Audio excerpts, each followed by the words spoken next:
그들은 지금 예수님께 하늘로부터 오는 표적을 구하고 있습니다. 그런데 이 바리새인들은 단순히 궁금해서 표적을 요청한 것이 아닌 예수님을 시험하기 위해 하늘의 표적을 구하고 있습니다. 여러분, 그들의 동기는 믿음이 아니라 시험이었습니다. 그들은 겉모습으로는 종교인이었지만 속으로는 예수님을 판단하려고 하는 마음, 의심하는 자세로 접근하게 됩니다. 여러분, 1절에 힐난하며 이 말의 원어의 뜻은 논쟁하다, 따지다로서 그들은 진리를 발견하는 자세가 아니라 공격적이고 비판적인 태도로서 지금 예수님께 표적을 요청하고 있습니다. 그런데 여러분, 이미 예수님께서는 자신이 메시아이심을 나타내시는 표적을 많이 보여주셨습니다. 병든 자를 고치시고 떡 5개로 5,000명을 먹이시며 바다를 잠잠하게 하셨습니다. 그런데 바리새인들은 여전히 하늘의 표적을 요구합니다. 예수님을 메시아로 인정하지 않습니다. 그들은 단순한 병고침이나 기적이 아닌 하늘에서 직접 임한 능력, 즉 신적 증거를 보여달라는 것입니다. 그들의 이러한 요구는 겸손한 탐구가 아니라 불신과 고의적인 의심에서 출발했습니다. 여러분, 난 놓고 기억자도 모른다라는 말처럼 예수님이 지금 눈앞에 있는데 그들은 영적 소경이나 다름이 없었습니다. 그러나 여러분, 당시 바리새인들만 하늘의 표적을 구했을까요? 안타깝게도 그들만 하늘에서 오는 표적을 구하는 것은 아닙니다. 지금도 수많은 사람들이 표적을 구하고 있습니다. 하나님 정말 살아 계시다면 이렇게 해주세요, 저렇게 해주세요 하며 자기 나름대로 요구해 봅니다. 그리고 그것들이 이루어지지 않으면 에이 거 봐, 하나님 안 계시잖아 하며 결론을 내립니다. 이런 사람들의 특징은 하나님의 살아계심을 내가 눈으로 보면 믿겠다라는 것입니다. 여러분, 로마서 1장 20절을 세 번역 성경으로 읽어드리겠습니다. 이 세상 창조 때로부터 하나님의 보이지 않는 속성, 곧 그분의 영원하신 능력과 신성은 사람이 그 지으신 만물을 보고서 깨닫게 되어 있습니다. 그러므로 사람들은 핑계를 댈 수가 없습니다. 여러분, 성경은 이미 온 세상이 하나님의 살아계심을 증거하고 있다라고 말합니다. 그리고 세상이 창조된 이래로 하나님의 존재를 그가 만든 만물을 보고서 분명하게 알 수 있기에 그 누구도 하나님이 안 계시다고 핑계 댈 수 없다고 말합니다. 여러분, 눈으로 보여주면 믿겠다라고 하는 건 거짓말에 불과합니다.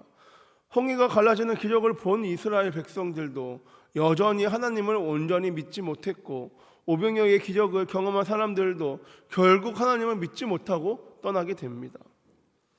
여러분, 예수님은 진리를 분별하지 못하고 오히려 하나님을 시험하려고 하는 자들에게 상처받으십니다. 12절에 마음속으로 깊이 탄식하시며, 여러분, 이 표현은 단순한 한숨이 아니라 슬픔과 고통, 안타까움이 섞인 기쁜 내적 탄식입니다. 그리고 예수님께서는 이 세대에 대해서 말씀하시는데, 이 세대는 단지 당시의 시대만을 말하는 것이 아닙니다. 하나님의 임재 앞에서도 여전히 자기 기준으로만으로도 판단하고 믿으려 하지 않은 모든 세대, 모든 사람들을 의미하는 것입니다. 그리고 예수님께서는 그 세대에게는 표적을 보여주지 않겠다라고 선언하십니다. 왜냐하면 그들에게 더 많은 표적을 보여준다 해도 믿을 마음이 그들에게 없기 때문입니다. 여러분, 한 청년이 대형마트 입구 앞에서 자동문이 열리지 않는다며 짜증을 내고 있었습니다. 가까이 가야 자동문이 열리는데 그는 멀찍이 서서 문이 열리면 내가 들어가겠다라고 지금 버티고 있습니다. 그 모습을 보던 경비원이 와서 말합니다. 자동문은 다가가는 사람에게만 반응합니다. 멀리서 판단만 하고 있으면 절대 문은 열리지 않습니다.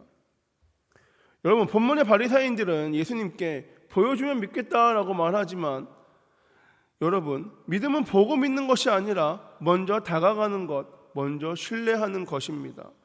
여러분, 시험은 멀리서 의심하는 것이고, 신앙은 가까이 다가가는 것입니다.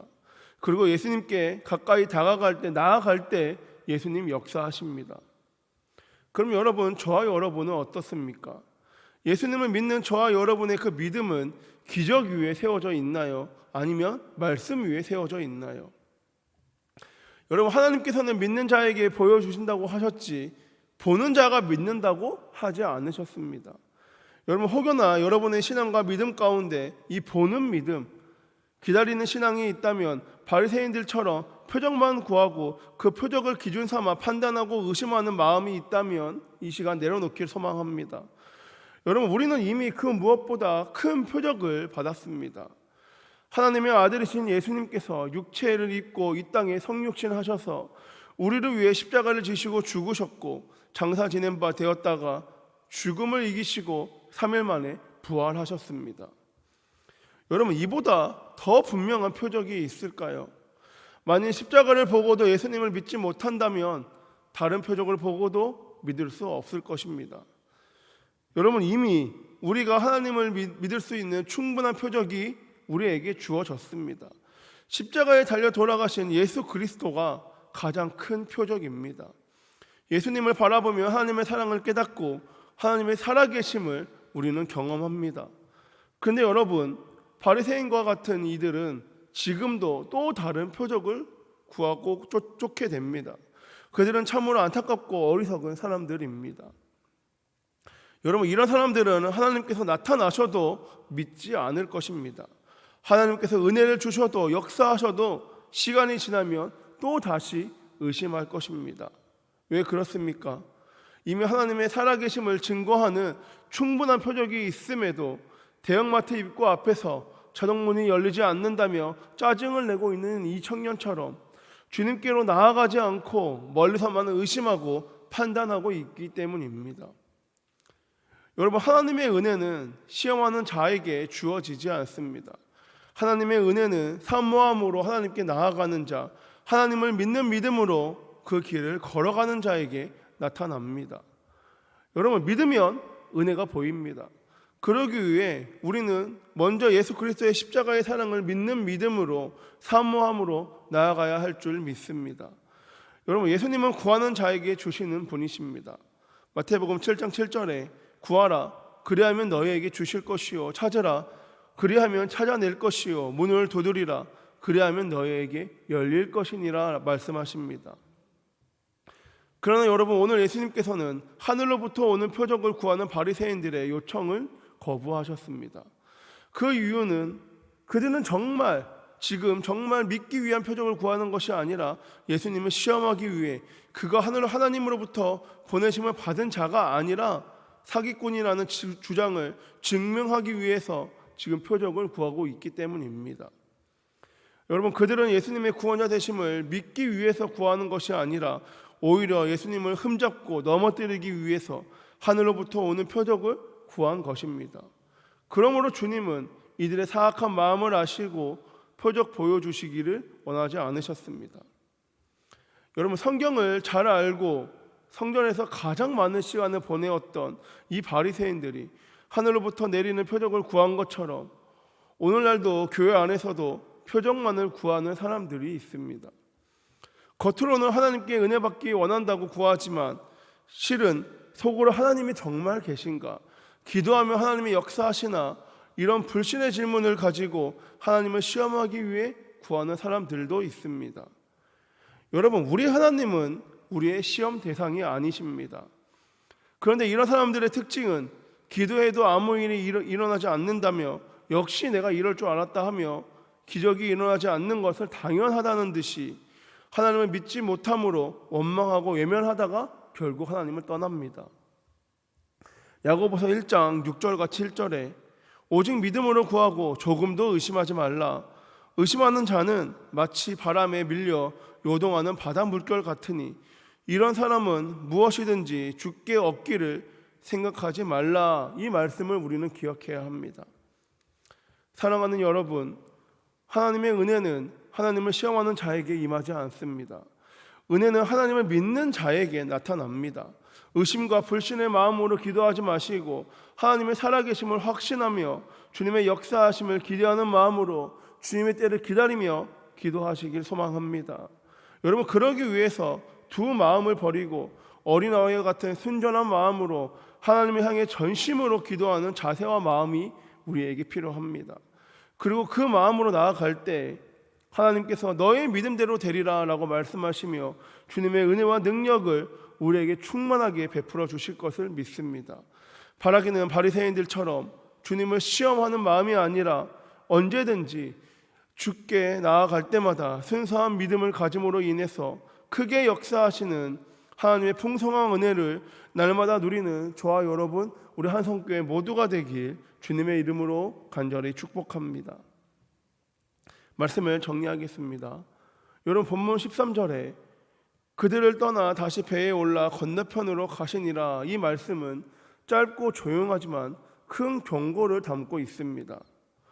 여러분 예수님은 표정만을 구하는 분별력이 없는 신앙 앞에서는 침묵하시고 결국 떠나십니다. 그리고 예수님께서는 논쟁하는 자들, 표정만 구하며 의심하는 자들을 떠나시고 믿음의 사람들을 향해 걸어가십니다. 그럼 여러분 우리는 어떤 사람들입니까? 예수님이 침묵하시며 떠나가는 사람들이 되지 않고 예수님 앞에 머물기 위해서는 우리는 분별하고 믿고 순종해야 합니다. 여러분 우리는 때때로 하나님께 보여주시면 믿겠습니다 라고 말합니다. 하지만 하나님은 우리에게 믿으면 보게 될 것이다 라고 말씀하십니다. 여러분 오늘 이 새벽 주님 앞에 서 있는 우리에게 필요한 것은 더 많은 기적도 더 감동적인 체험도 아닙니다. 오늘 우리에게 필요한 것은 믿음으로 분별하는 마음입니다. 하나님의 뜻을 분별할 줄 아는 마음, 예수님의 마음을 민감함으로 반응하는 마음, 그 말씀 안에서 순종의 방향으로 나아가는 마음이 우리에게 필요합니다. 여러분 이 시간 주님께 이렇게 고백하며 나아갑시다. 주님, 의심이 아닌 믿음으로 주 앞에 서게 하십시오. 서기 원하오니 역사하여 주시옵소서. 주님, 눈에 보이는 것보다 말씀 안에서 분별하게 하소서. 주님 떠나시기 전에 반응하는 민감한 영적 감각을 회복하게 하시옵소서. 사랑하는 여러분, 지금이야말로 분별해야 할 때입니다. 분별이 없이 흔들리는 세상 속에서 말씀 안에서 하나님만을 찾는 저와 여러분, 우리 한성교회 되어 주님의 뜻을 주님의 때에 주님의 방법으로 이루는 저와 여러분 우리 모두가 되기 주님의 이름으로 간절히 축복합니다. 기도하겠습니다. 사랑이 많으신 주님 감사합니다. 주님의 그 마음을, 주님의 뜻을 분별할 수 있도록 역사하여 주시옵소서. 표정만을 구하는 신앙이 아니라 주님을 믿는 믿음을 말미암아 또한 예수 그리스도의 그 십자가의 사랑을 표적 삼아 주님의 뜻을, 주님의 길을 기꺼이 걸어가는, 감사함으로 걸어가는, 또한 그로 말미암아 모든 영광을 주님께 올려드리는 우리 한성교회 모두가 되기 원하오니 역사하여 주시옵소서. 혹여나 우리의 때에 역사하지 않는다 하더라도 주님을 원망하며 외면하는 것이 아니라 반드시 주님의 때에 이루신다는 것을 믿는 믿음으로 말미암아 그 때를 위해서 기도하고 준비하는 한성교회 되게 하여 주시옵고, 주님이 이루실 때에 주님의 뜻을 주님의 방법으로 또한 우리를 통해서 이루신다는 확실한 믿음으로 말미암아 주님의 자녀로서의 길을 기꺼이 걸어가는 우리 한성교회 모두가 되게 원하오니 주여 동행 역사하여 주시옵소서. 이 모든 말씀 오늘도 살아서 역사하시는 우리 주 예수 그리스도의 이름으로 기도드립니다. 아멘.